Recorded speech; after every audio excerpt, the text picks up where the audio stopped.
Welcome to this week's episode of Executive Exhale. I am fighting a virus, but I wanted to come on here this week to talk about something that I think is becoming increasingly more troublesome for humans out there, but also leaders of organizations, and that's the concept of overcoming a sense of overwhelm.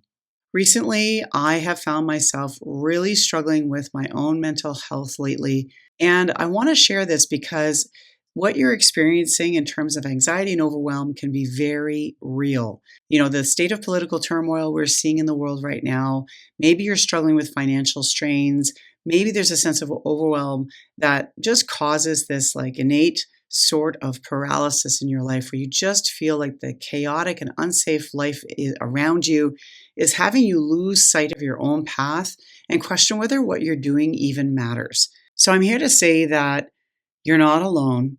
What you do does matter. How you move forward amidst all of this can take a number of steps. So let's break this down.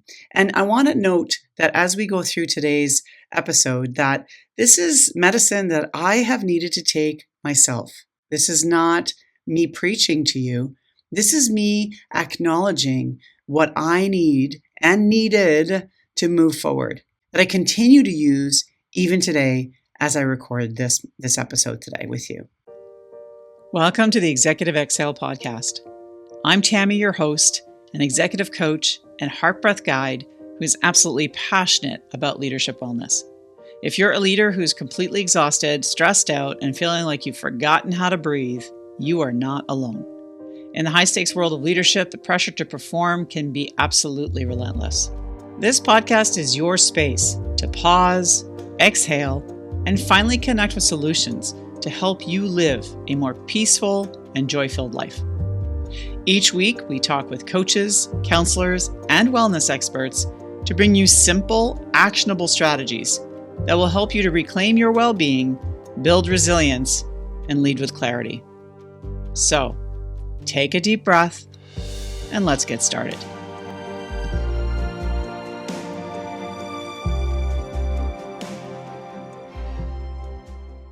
So welcome back to Executive Exhale. I'm super grateful that you're spending the time with me. And again, I apologize for my voice and my cracking of things because I have been struggling with influenza the last couple of weeks. But I really have been also struggling with motivational issues.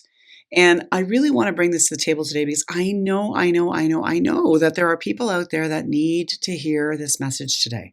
With the state of our geopolitical situation in North America, Canadians are feeling the heat with tariffs and financial stresses. It can be really exhausting to deal with everything that's going on around you. And if you're in the middle of building a business or trying to look for a new job and are financially struggling, that can add to the pile. And so how do you then get yourself to recalibrate, to keep moving forward, and to get out of that functional freeze that happens when our sympathetic nervous systems are overactivated? So the first thing I'm going to say is it's really important to acknowledge and normalize your own personal feelings because, first of all, as I said before, you are not alone if you're feeling this way. So many people, I have friends, colleagues, myself, especially those who care deeply, who are highly empathetic, right, who are doing work that in a broader sense forces or shapes the world in a way that is more positively leaning. We're struggling with exhaustion and maybe even a sense of hopelessness in this moment in time. The first thing to recognize is that having these feelings doesn't mean that you're weak or that you're failing. It means that you care. But caring deeply doesn't mean that you have to carry every single thing around you. And that's the thing that I have been trying to disassociate myself with, is the notion of needing to carry the burden of the world and the chaos around you. It is not your responsibility to carry the weight of the world around you. Your responsibility is to yourself first so that you can be present to those around you. So your well-being, your joy, your ability to contribute meaningfully is really important. And it's not about being selfish. It's about understanding how to self-care properly so that you can be present for your family, for the ones you love and care for your community, for those around you. So then how does one break free from overwhelm? Well, overwhelm often comes from us trying to hold on to too many things at once, right? We're trying to do too much, think too much, plan too much.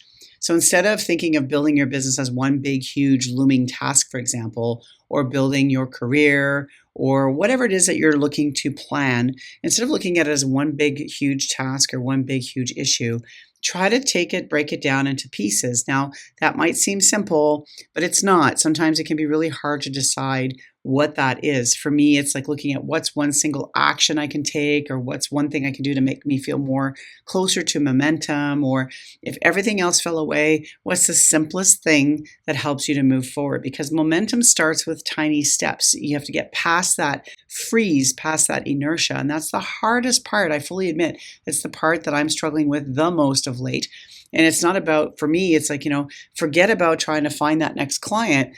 Really it's about connecting with another human being potentially, or not thinking about overhauling your entire marketing strategy if you're a business, for example, but looking at, well, what's one post that I can post today on social media, for example, that can help move the bar forward? Or what's one thing I can do, like a blog, right? Or a video I can do, or something that I can do that's not too big, but something that I can manage that'll help me get unstuck or get out of this sense of frozenness that I'm in. Because the idea is when you're frozen, right, the key is to shrink down the big tasks into something smaller so that your brain doesn't resist doing it so much. Another thing that I really have to focus on doing actively is limiting the doom scrolling and the consumption of negative news cycles. This one's hard because we want to feel that we are staying informed, and we do need to be informed so we can make rational decisions. However, constantly consuming news that makes you feel powerless is not activism, it's trauma exposure. And I realized this in the last couple of weeks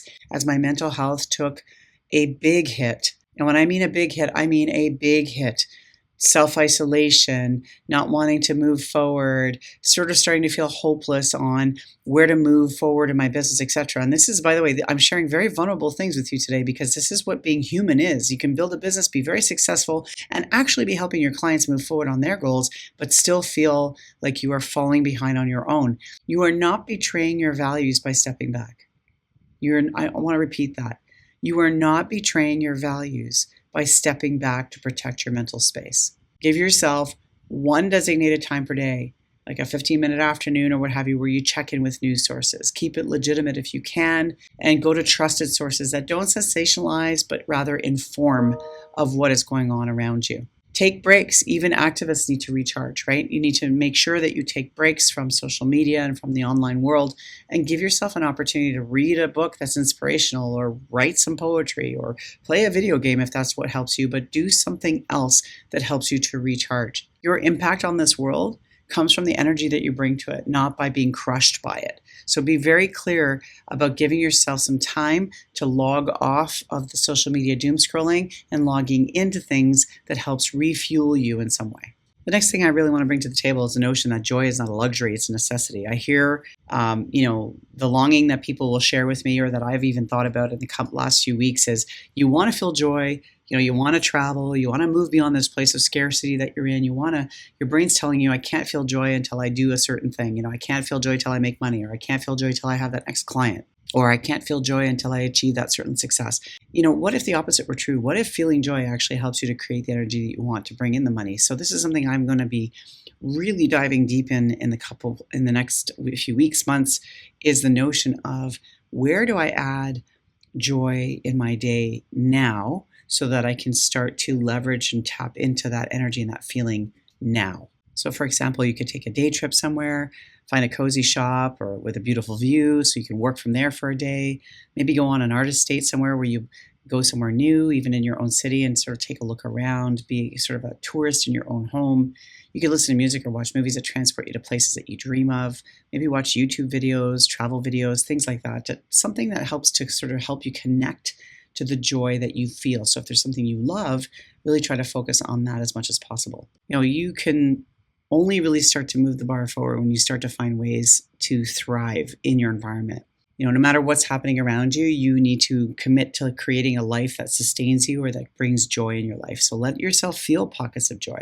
Let yourself feel those happiness moments, even when things feel heavy.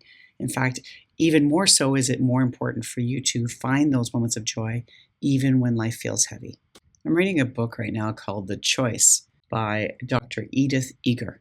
She is a Holocaust survivor and talks about the expression of joy, and the connection to inner wisdom and inner joy, even in the darkest of times, and shares her story of survival and of overcoming, and then how she helps people around her now do the same thing. And it's a book that I highly recommend. Go to Amazon, look up. I've got the link in the description if this is something you're interested in. But it's an excellent book that really gives you the perspective that no matter how dark things are, you can connect with joy and try to find ways to be resilient and to thrive even in the darkest of times.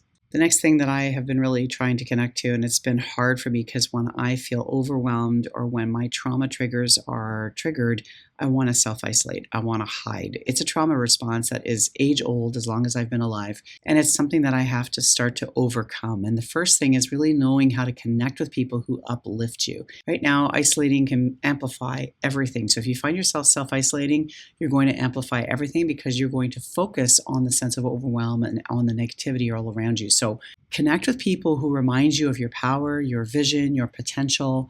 Surround yourself with conversations that lift you up. Listen to podcasts that inspire you, not that those that reinforce doom. So if you have the friend who likes to doom scroll and talk about the geopolitical situation all day long, it can be really draining for you. So try to find those people, join a mastermind, a business group, or engage with friends or fellow coaches or colleagues who, inspire and talk about forward-leaning activities. People who can encourage you to just, be you and really celebrate your gifts, because that's what's important. So if you isolate, you might make things worse for yourself. So really do try to connect with people who uplift you as much as possible. One final thing that I have been also struggling with is really connecting with your why you're doing something. So if you're looking for a new job or you're building a business and you're sort of feeling depleted and overwhelmed, try to reconnect with that why. Why did you leave your job? Why did you want to switch positions? Why do you want to get promoted? Why is it you're building this business? Who are you helping? And, really knowing how to help others is in knowing what sparked that journey for you. So it's something that I've lost touch with in the last several months. And I really think that doing the reflections, doing the meditations, really thinking about what is it that I'm looking to offer? What is that internal truth, right? Because if you don't believe in your own success right now, you got to start believing in your progress, right? So at the very minimum, look at where you started, why you started, how far you've come, what have you learned, really looking at the positive things as much as possible. It's not about being toxically positive.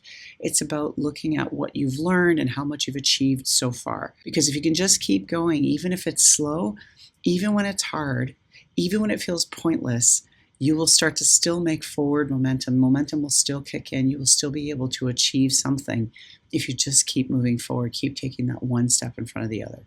Look, I know that these are difficult times for a lot of people. And I just want to encourage you all to understand that part of your distress, part of the stress I've been feeling at least, is I'm feeling this like world slipping into chaos, things that are way beyond our control as individuals often.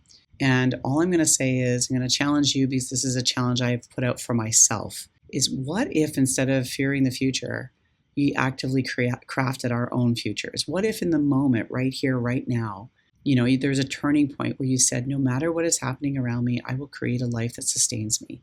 No matter what is happening around me, I will create a life that sustains me. Because you know what? You are not powerless. You are not stuck. You're at the edge of something really big. And even though it feels impossible right now, every tiny step that you take is the step towards the life that you really want. I know that this is not an easy season for a lot of us, and I know that going to pretend that mindset alone fixes everything is a complete load of crap. We know that. But we also know, and the science supports this, that if you take one action step per day, just one, you're already shifting that trajectory. So you've built resilience your entire life. This is just another mountain for you to climb over. You will learn how to climb over it. You'll seek, the responses will come to you. So just keep going, because I'm here rooting for you. Well, that's it for today, folks. Thanks again for listening to the Executive Exhale podcast. I hope you got something out of today that helps you move beyond the overwhelm. In the meantime, folks, until the next time, stay inspired, stay grounded, and remember to exhale. Thank you so much for listening to the Executive Exhale podcast. I hope you're leaving with a little more clarity and maybe a few more tools to help you breathe easier in your leadership role.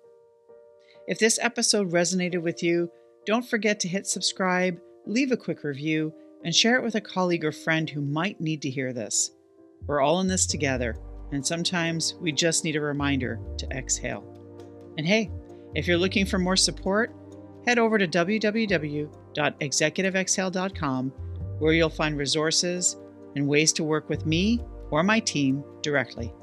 Until next time, take care, keep breathing, and remember, you got this.